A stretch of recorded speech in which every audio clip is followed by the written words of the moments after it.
Major integrated authority, arterial road ಇನ್ನೊಂದು.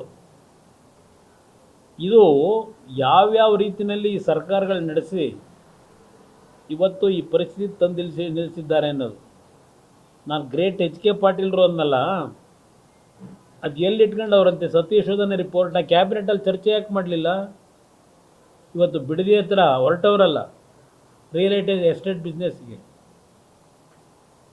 HK ಪಾಟೀಲ್ನ ಕೇಳಲಿಕ್ಕೆ ಬಯಸ್ತೀನಿ, ಎಲ್ಲೋಯ್ತು ನಿಮ್ಮ ಸತ್ಯಶೋಧನೆ ರಿಪೋರ್ಟು? ಅವತ್ತು ನಾನು 5 ಟೌನ್ಶಿಪ್ ಮಾಡಲಿಕ್ಕೆ ಹೊರಟಾಗ ಕುಮಾರಸ್ವಾಮಿಯವರು ಬೆಂಗಳೂರು ನಗರದಲ್ಲಿ ರೈತರನ್ನೆಲ್ಲ ಒಕ್ಕಲೆಬ್ಬಿಸಿ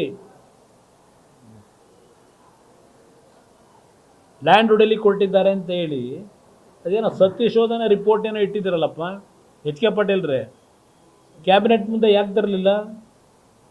ಇದೆಲ್ಲ ಚರ್ಚೆ ಮಾಡಬೇಕಾಗಿತ್ತಲ್ವ? ಈಗ ನಿಮ್ಮ ಸತ್ಯಶೋಧನೆ ರಿಪೋರ್ಟು ಯಾವ ಡಸ್ಟ್ಬಿನ್ಗೆ ಹಾಕಿದ್ದೀರಿ? ಎಲ್ಲಿದೆ ಅದು? ನಾವಿನ್ನು